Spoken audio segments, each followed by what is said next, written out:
Hey everybody, this is Perch, and well, it's time to talk about romance because it's Valentine's Day, the holiday where you trade chocolate for anal. And what topic but romance is more important for comics, if you will? Actually, it's funny, and I know several of you already know this.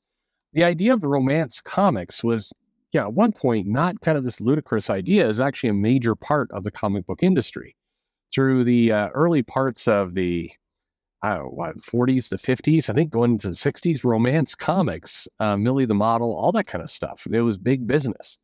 The Patsy Walker, well, not really Patsy, but just a lot. Romance comics used to be a pretty big deal, and romance comics, were definitely aimed at women, but they were read by girls, read by women. It was a popular revenue stream. And then comics definitely veered more into kind of the action superhero. I mean, in many cases, comic books have one flaw that I don't hear discussed a lot, which is whatever gets popular.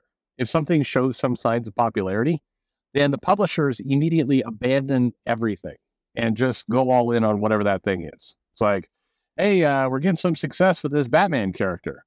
Well, then they're like, oh, fuck it, kill all the other lines. Everything Batman. Right now, everything. That's how that comics, more than almost any other industry, has zero concept of restraint. It's not in their DNA. They don't know what to do with that. Restraint is just that it's not something they know. But romance used to be a pretty big deal in comics, and as I said, there was a lot of money that was in romance for comics. And then that shifted. 70s, 80s, that slowly boiled away, and here we are today. But the thing that I kind of wanted to hit on this Valentine's Day, not that this video will drop on Valentine's Day, because that's the careful planning and process that the Perch show uses, but romance. Why isn't there more romance in comics? Well, one of the reasons is that the publishers came up with this great idea that basically went along the lines of, our viewer, our audience, they don't want romance. They don't know how to deal with it.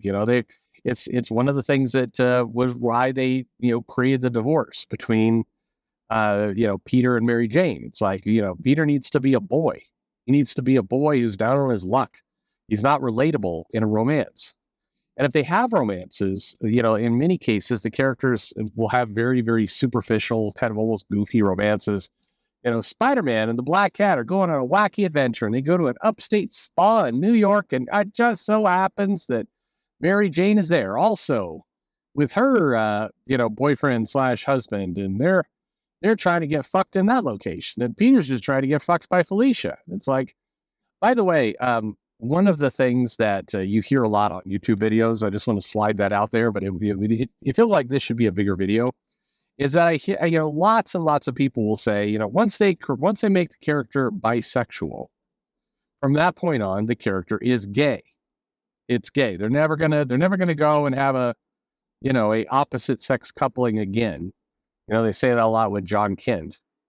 But one clear argument to that is, Spider-Man and the Black Cat. The Black Cat had a lesbian relationship or a bisexual relationship, and now is off trying to bang Peter Parker. So I'm just saying, it's not always one direction. Just for what it's.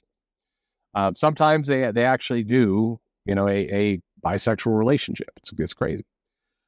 But anyway, that's not what this is about. So my comment though is that by and large, comics, meaning Marvel comics, they don't know how to handle and don't do relationships in comics. The relationships tend to be pretty shallow. They tend to be frequently dismissed and ignored or gotten away from.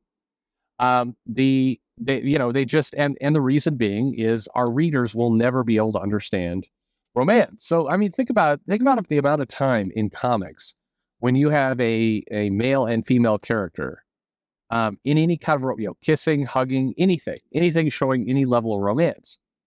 It rarely happens. It's extremely infrequent. And again, the reason why, well, because our readers are immature boys who don't know how to deal with gross girl kissing. But and so you get this this very withdrawn view of romance in comics, at least straight couple romance. But weirdly, you do not have the same, hangups when it comes to a same-sex relationship. And by the way, I'm not calling for them to stop publishing LGBTQ couples. But like, you check out this new issue of Poison Ivy, where Harley Quinn comes to visit Ivy in Seattle, and the comic is pretty much Poison Ivy and Harley Quinn, fucking, and then walking around hand in hand, just deeply, deeply, madly, forever in love throughout Seattle, seeing various spots and and taking in the sights and all the rest. But that's as romance of a comic as you can get. It's absolutely a romance book.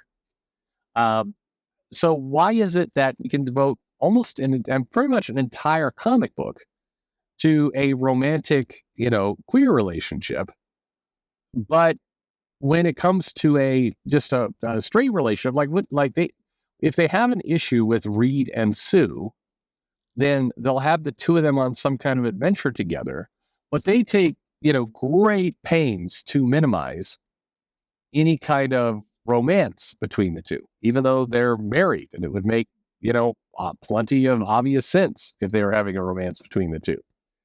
And it's this, by the way, this isn't just some crazy YouTuber saying this. Marvel says this. Marvel says, we know our readers don't really, want to see a big relationship comic between, Mr. Fantastic and the Invisible Woman. So that's why we, they're married, but that's why we will every now and then toy with, Mr. Fantastic's doing something super nerdy and he's not paying attention to his wife, and then Sue's pissed, and, then they work it out and all the rest. But you get, even Dan Slott, when he was doing his run, gave interviews saying, the Fantastic Four, it's a, it's a family. It's a family book, not a relationship book. Meaning we're going to minimize the Reed Sue relationship. We're going to focus more on the fact that it's this family of adventurers.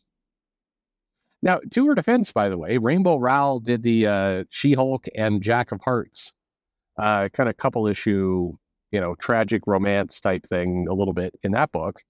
And so you got to, at this point, Rowell is one of the few in Marvel who's really devoting the energy toward a relationship. So in my view, it's the relationships are, insanely shallow.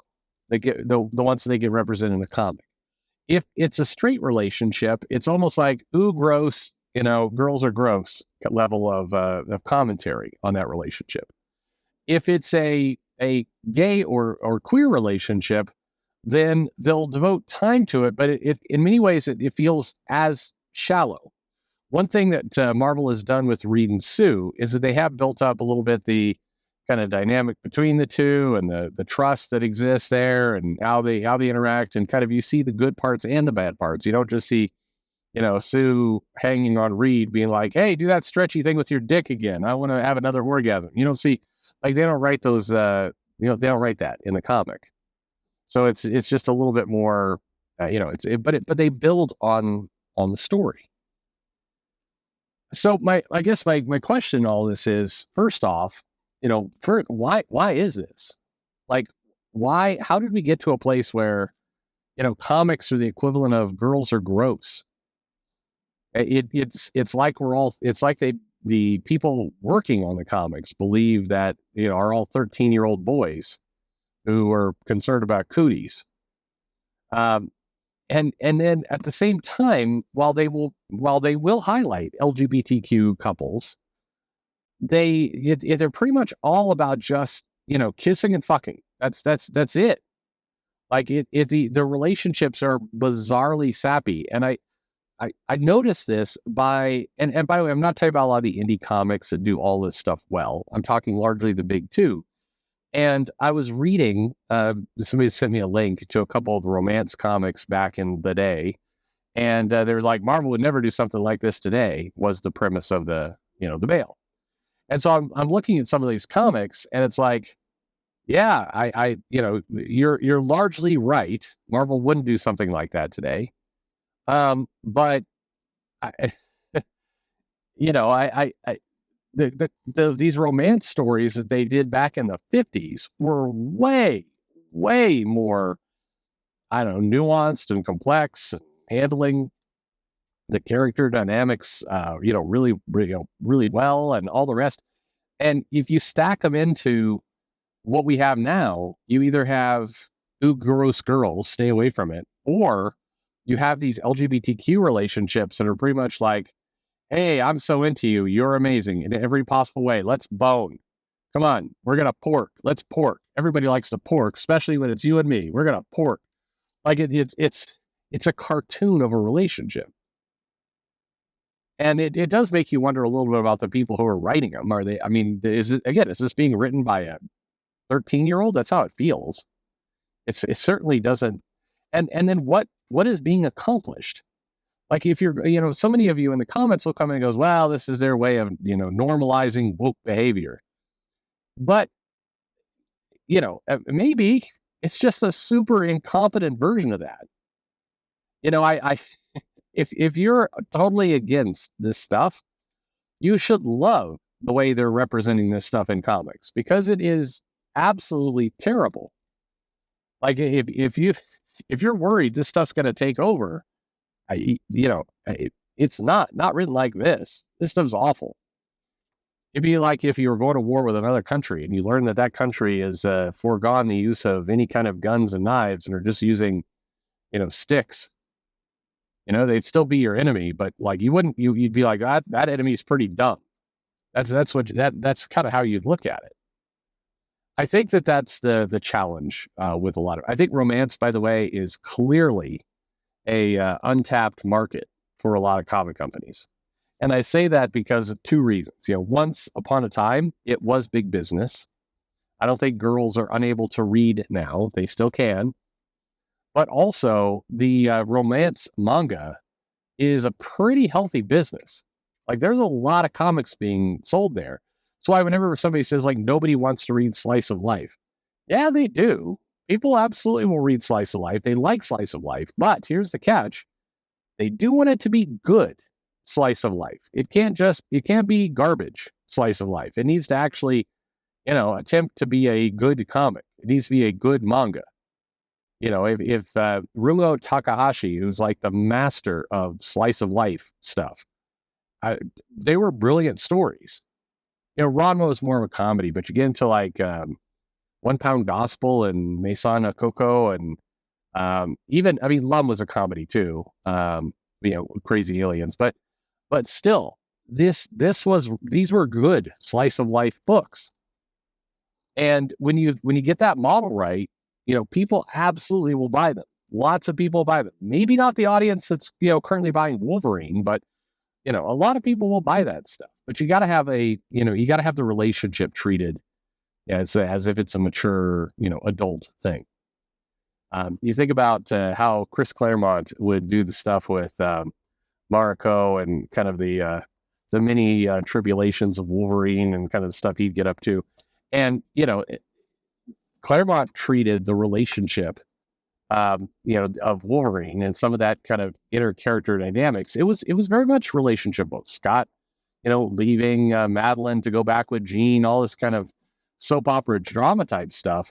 That was relationship slice life. Turned out it sold pretty well. People liked it.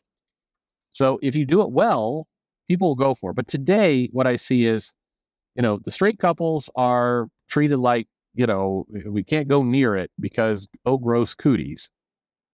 And the LGBTQ plus couples of where, we want to have a focus because we want to open up that new market and all the rest, those relationships are treated like somewhere of the complexity of a porno in terms of, how deep and involved we're going to make it. Characters are really just there to kind of, sappingly gaze into each other's eyes, talk about how wonderful each other are, and fuck. And that's it. That's as complex as it goes. Anyway, happy Valentine's Day. Hope you get what you want out of all that chocolate. And thanks for listening.